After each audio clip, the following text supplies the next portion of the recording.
Allez, bonjour à tous et bienvenue. Aujourd'hui, nouvelle vidéo sur Excel, hein, c'est une des premières. Je vais essayer de prendre mon temps, de tout détailler au maximum. On va aborder la partie donc DCF et DDM, hein, DDM en anglais.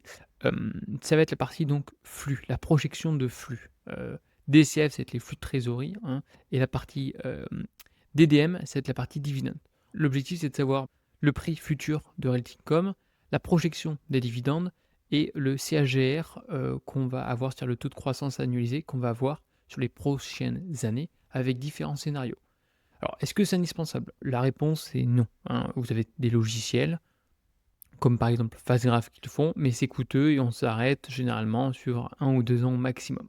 Le fait de réaliser soi-même ce genre d'exercice, de tableau, ça permet, d'être plus à l'aise, de jongler avec les chiffres et de vraiment rentrer au sein de la société et de pouvoir jongler sur certains détails. Vous allez voir que un petit détail peut vraiment changer, hein, la donne sur du long terme.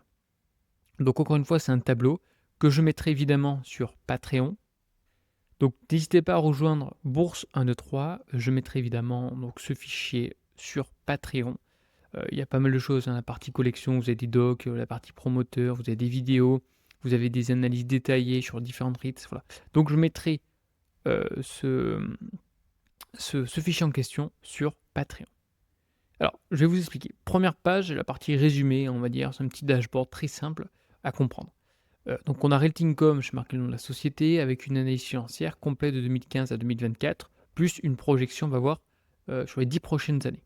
Évidemment, on peut s'amuser, sur différentes sociétés. Là, on va dire, je vous ai fait un petit template. Évidemment qu'il y a des choses à peaufiner, évidemment qu'on peut ajouter des graphiques, mais je vais vous dire, c'est une base. Bon, premier point, c'est le prix actuel. Alors, je suis sur, non pas Excel, mais sur Google Sheet. Pourquoi? Parce qu'on va pouvoir entrer des formules comme égal Google Finance avec le ticker, de l'action en question. Dans Realty.com, c'est un O, suivi de price.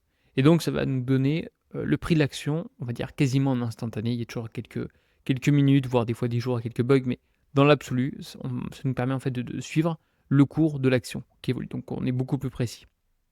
Concernant la partie AFFO par ici dashboard, donc j'ai mis le FFO share sur l'année donc 2024. En 2025, on l'a pas. On verra ça donc fin d'année sur tout simplement le rapport annuel.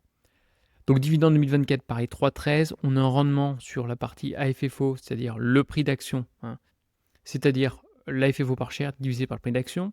Réciproquement pour le dividende, c'est-à-dire on a un dividende de 3,13.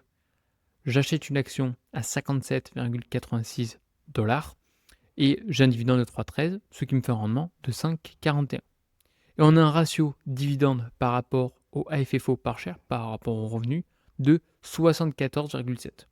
C'est bien aussi de vérifier via différents sites, comme par exemple AllRight. Encore une fois, je recommande rarement, hein, certes, enfin, je recommande quasiment aucun produit sur cette chaîne. Par contre, AllRight, je suis très content. Ils sont en plus assez réactifs. Je leur ai proposé par exemple de mettre là récemment le price earning sur par exemple Up 10 ans.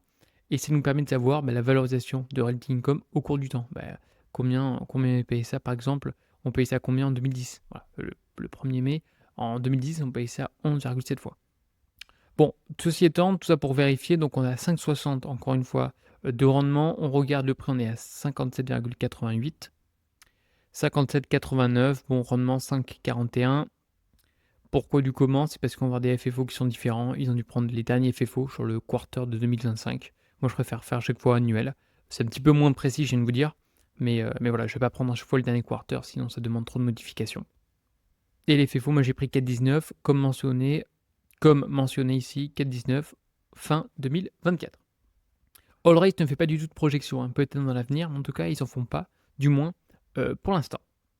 Donc je pense que vous avez compris sur cette première slide en question. Maintenant, on va voir la croissance historique, c'est-à-dire la croissance des revenus, donc des AFFO. Hein, je prends toujours les FFO par share, toujours, sur 10 ans, sur 5 ans, et partie croissance du dividende sur 10 ans, sur 5 ans. Comment j'ai fait? Très simple, donne historique. Voilà, j'ai fait un petit tableau récap avec les FFO par share, les dividendes, le ratio divisé par FFO, ce que je vous ai montré il y a un instant, la partie rendement dividende, la partie croissance. Bon voilà, dans l'absolu, ce qui va nous intéresser sont surtout celle-ci et celle-ci, hein, les deux premières. ainsi que la croissance. De toute façon, on va en reparler, vous inquiétez pas. Mais en tout cas, voilà, j'ai fait un petit tableau, AFFO par share, dividende. C'est extrêmement important pour la suite. On va passer à notre troisième onglet, je l'ai appelé donc projection. Projection, donc 2025-2034. Alors, comment j'ai fait? J'ai fait plusieurs hypothèses de projection. J'ai fait cette partie de gauche en vert, c'est la partie dividende. La partie en bleu, c'est la partie plutôt revenu par nombre d'actions, c'est la partie AFFO. Lorsqu'on va investir sur des REITs en question, on a deux sources, j'allais vous dire, de revenus, entre guillemets. D'une part, le cours de bourse, qui est en bleu, qui est souvent corrélé au revenu par action, donc au AFFO. Et d'autre part, on a les dividendes qui sont quand même assez intéressants, notamment sur Alti Income. Donc il y a bien ces deux notions à prendre en compte. Concernant mes hypothèses, je reviens sur mes hypothèses. On a un taux de croissance average, donc moyen. J'ai pris 3,81. Comment j'ai fait ce 3,81? J'ai repris égal average, je suis revenu dans résumé, et j'ai pris donc mes deux derniers.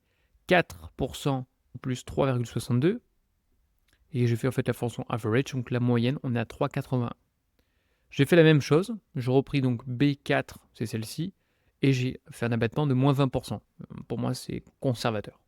Réciproquement, avec plutôt le worst case, le pire des scénarios, avec du moins 30. Voilà. Donc je prends en fait la moyenne qui s'est passée entre les 5 et 10 dernières années et je fais des abattements pour être conservateur. Donc 20 et 30.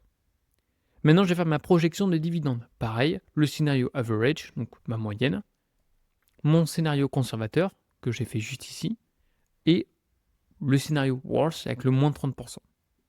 Comment ça se passe? J'ai tout simplement donc pris d'un historique C13. C13, on va voir, c'est le dernier dividende. Dernier dividende, donc on est bien ici, C13, donc c'est bien colonne du dividende, 2024. Que j'ai multiplié 1 plus, et c'est la partie croissance du dividende, donc B4, 3,81. Et après j'ai lissé ça, encore une fois, sur différentes années. Alors là, vous voyez à 100, à 0,4, pourquoi? Parce que c'est puissance, à chaque fois, vous savez, il y a plus 1, et en fait, pour des questions de facilité, je les ai mis en bas, voilà. Comme ça, je peux tirer la formule, tout simplement. Donc là, ça fait puissance 2, ça nous fait puissance 3, ainsi de suite. Là, c'est la même chose, j'ai repris encore une fois le dernier dividende, et en fait, je l'ai multiplié par un taux de croissance qui était de 3, et là, même chose sur 2,67. Je tire mes formules sur 2034, et voici les dividendes. Encore une fois, ça reste que des scénarios. Je vais vous dire le scénario average moyen, il n'y a pas, on va dire, de scénario optimiste. C'est pas que j'aime pas, mais je préfère toujours, pour des questions même de retour d'expérience, prendre toujours les pires scénarios à quoi m'attendre, en fait. Donc on va voir en 2034, 4,55, 4,23 ou 4,07 dollars pour le pire scénario.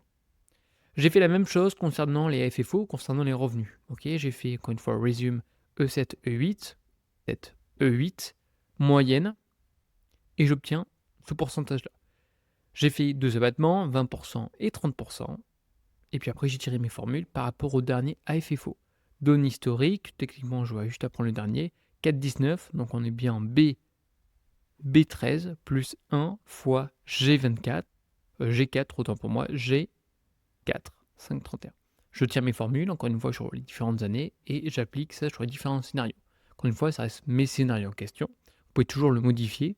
Là, j'ai marqué donc 20%, on peut très marquer, je sais pas moi, 40, donc on fait x 0,6 pour être encore plus conservateur. Une fois qu'on a nos projections en termes de dividendes par nombre d'actions et les revenus par nombre d'actions, on va pouvoir faire vraiment la projection sur les différentes années. On va pouvoir commencer notre projection entre 2025 et 2034.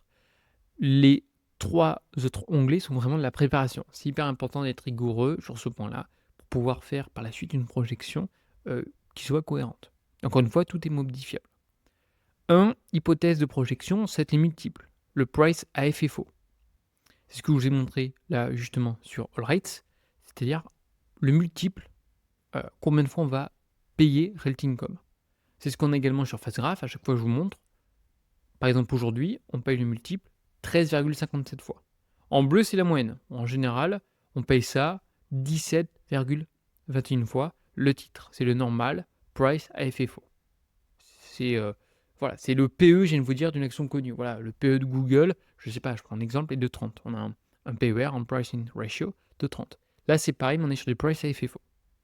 Donc, j'ai mis différents scénarios. Average, c'est 17, on a vu. on a une moyenne de 17,21 fois sur les différentes années. Conservateur, j'ai enlevé le 2 points, je me suis dit 15 c'est conservateur et le pire scénario c'est 12 ou 13. J'aurais pu enlever juste 2, laisser 13. Bon, je prends 12 à titre d'exemple, on peut bien sûr modifier, mettre un petit 13 et on a toutes les formules qui bougent. OK. Bon, on va prendre 13. Donc la FFO average, je reprends ça tout simplement, j'ai glissé différentes formules, c'est ce qu'il y avait juste ici, on a dit 4,41, 4,37, 4,35, voilà, juste ici. Donc ce sont mes différents revenus par nombre d'actions en circulation sur les différentes années. Et encore une fois, c'est mes scénarios. Ici, qu'est-ce que c'est? Ici, c'est le prix. Le prix, voilà. On va prendre en fait les revenus par nombre d'actions qu'on va multiplier par le multiple. Je vais reprendre donc les revenus générés par nombre d'actions en circulation que je vais multiplier par mes différentes hypothèses. Je prends un exemple, la première. Je clique.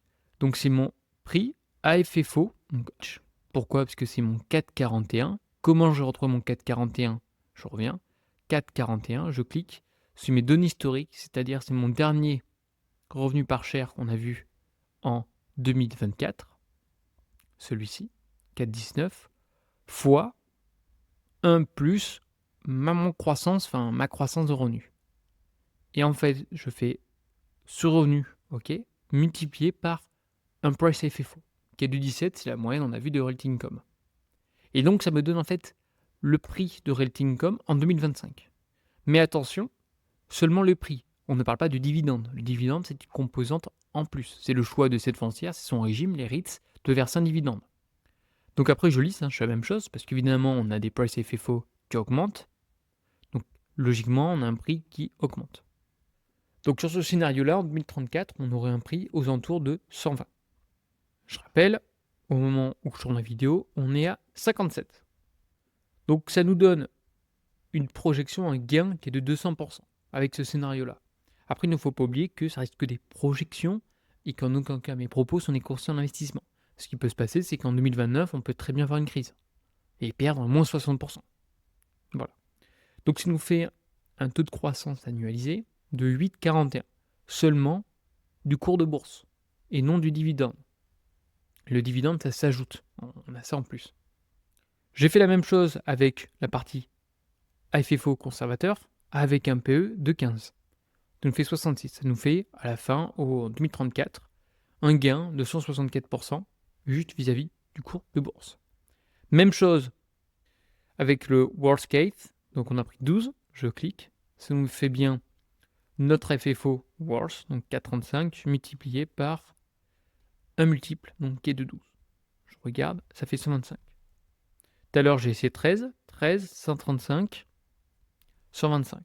Donc ça nous fait un taux de croissance annualisé du cours de bourse de 2,54 par an, ce qui est vraiment pas grand-chose, sachant qu'en général, le marché, alors ça dépend, tout le monde dit entre 8 et 10%, ça dépend, une grande fourchette, je vais vous dire, c'est entre généralement 5 et 10, ça dépend des indices, voilà, ça dépend de nombreux paramètres. Mais en général, on est à 8, je vais vous dire, tout compris, et pour les meilleurs indices, peut-être, allez, on va approcher des 10. Je vous mettrai de toute façon un tableau en insertion pour vous montrer différents indices sur, par exemple, 30 ans, le total return. Maintenant, on va passer sur le dividende. Le dividende, c'est la même chose. Le dividende, qu'est-ce que j'ai fait? J'ai pris donc la projection de dividende en B16, c'est ce que j'ai mentionné. Donc, projection des dividendes, voilà, juste ici. Donc, par exemple, rendement average, j'ai pris donc B16. B16, juste ici, 3,25, que j'ai divisé par mon prix, donc C13, par le 75. Pour avoir le rendement. C'est-à-dire, j'achète l'action à 75. À ce moment-là, de combien est mon rendement? Sachant que j'ai un dividende qui est de 3,25. Donc, je reprends, j'achète une action à 75, j'ai un dividende qui est de 3,25, ça me fait un rendement par rapport au prix d'action acheté de 4,33. Donc j'ai fait ça sur les différents scénarios. Alors, on a des rendements qui baissent. Pourquoi? Parce qu'on a des cours de bourse qui augmentent. Encore une fois, c'est mes hypothèses. Évidemment que le rendement worst est le plus important. Pourquoi? Parce qu'on a des prix. On a la valeur, le marché price seulement le Realty Income à $52. Et donc, lorsque j'achète du Realty Income à $52 et que j'ai un dividende qui est de 3,21, évidemment que mon rendement est bien supérieur. On a un rendement de 6,16. Donc j'ai fait ça encore une fois pour les différents scénarios. Conclusion, qu'est-ce qui est important? Premier point, ça va être le CAGR, c'est le taux de croissance annualisé sur Realty.com avec la partie average avec un price AFFO 17. On a 8,41, on l'a vu, c'est juste ici. En fait, j'ai fait un copier-coller. Voilà. Le parti croissance, plutôt conservateur, on a vu, vraiment bien conservateur. On est quand même à moins 20 par rapport à la moyenne. On est à 5,71, ça c'est que le cours de bourse. Partie plutôt worse avec du moins 30 par rapport à la moyenne du rating income sur les 15 dernières années. Donc ça nous fait une croissance annualisée de 2,54. Concernant le dividende, évidemment, c'est en corrélation. Si on a une croissance qui est importante, le dividende va baisser. C'est normal. C'est antagoniste. Donc ça nous fait 3,81, 4,43 et 5,62. Ce qui est important de comprendre, c'est que si j'investis dans un income avec scénario average, je vais avoir 8,41, donc suite au cours de bourse, plus la partie dividende. Donc qu'est-ce que ça nous fait? Ça nous fait du 12% par an. À ce jour, ça nous fait 12% par an. La partie conservateur, je rappelle, c'est moins 20 par rapport à la moyenne. Ça nous fait du 10. Et la partie worse, moins 30. On a vu ce que c'était, moins 30, avec encore une fois des PE de 12. Avec un PE de 12, ce qui est quand même très faible. PE de 12, je vais montrer ça directement sur Fastgraph. Voilà, PE de 12 sur le maximum. On a seulement connu ce PE de 12. On l'a touché évidemment en 2023 avec les annonces de M. Trump sur les droits de douane. Et après, c'était 2008-2009. Voilà. On n'a jamais connu. Donc, c'est vraiment le worst scénario. C'est vraiment très mauvais. Ça me fait quand même aujourd'hui 8% en total return. Donc, c'est quand même assez intéressant. Donc, n'hésitez pas si vous avez des questions sur ce tableau. Si évidemment j'ai fait des coquilles, a priori non. Là, juste là, j'ai vu, j'ai oublié de renommer le fichier, mais je vais m'en occuper, pas d'inquiétude. Si vous avez des questions, je suis tout ouvert, n'hésitez surtout pas.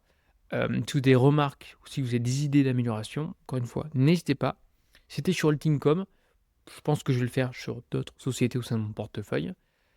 Si la vidéo vous a plu, surtout n'hésitez pas à liker, ça prend du temps à faire ce genre de tableau. N'hésitez pas encore une fois à vous abonner, à rejoindre Patreon, parce que le fichier sera sur Patreon. Et je vous dis à une prochaine. Allez, bye bye.